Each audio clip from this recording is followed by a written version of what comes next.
Well, let's return to the markets. Market is king. So let's get a sense of the market in April. Jukumayan was speaking to us a little bit about that earlier. So let's get a few more minutes to flesh that up a little bit with Rotimi Fakaijo, who is taking us through the first trading day and the second one in the new month of April. Rotimi is trader and chief executive officer at Enterprise Stockbrokers. Good morning. Thanks for coming through on the phone.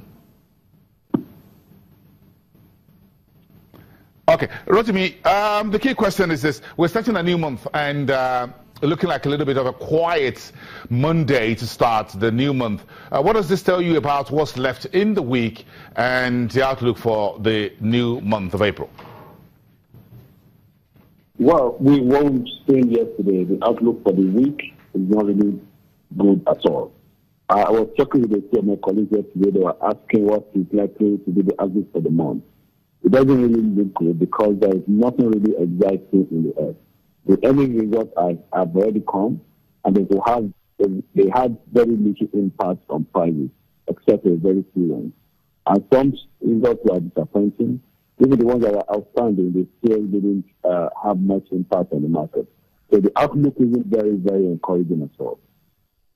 But the banks, for example, are reporting good numbers. Even Wema Bank reported gross double digits, 18%. Do you think these numbers are not good enough? What are you waiting for? What will you and your colleagues, stock traders, what are you waiting for as far as news is concerned, as well as other trading themes are concerned for April to get things on the roller coaster side?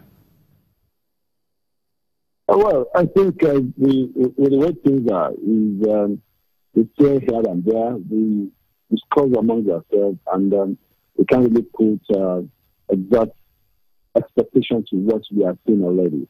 And well, I think looking at the result that just came, that of Orlando, I think is quite a deviation from what had been in previous years. And with this new setting, we only hope that they will continue that trend and that they will have better things to come in the future. And that way, investors will begin to reprice that particular stock. Or do you think there's going to be anything in this week that would put some smile on everyone's face as far as the numbers are concerned? Do we have any outstanding earnings that you think would galvanize the markets in any sense? Well, I think a host of insurance companies are yet to turn their results. But I think among the major ones we've been expecting, virtually all of them are here, the ones that actually determine the pace of the market. And so there may not really be anyone that will really give so much excitement to the market. But there are times that demand could just spring up and it could just cause a turnaround. But one thing, the one result or one corporate action that is still expected is that of Forte Oil PLC. And if eventually they decide to pay dividends to investors, I believe that also will affect the oil and gas sector. And I think that is about the only thing that is actually been expected for now. Okay, Rotimi Fakaijo, thank you very much.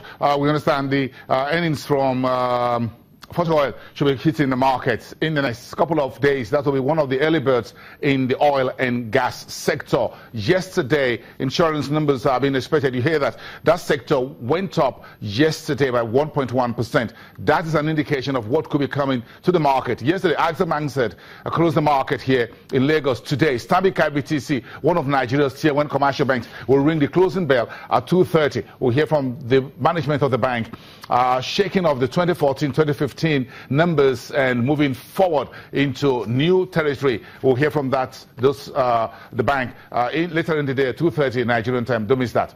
I am Bosun Amofai. Let's wrap up the program for today, Tuesday, the 4th of April. We're back tomorrow with a brand new edition of the program. Do stick around for the rest of your programming here on Channels Television, Nigeria's news leader.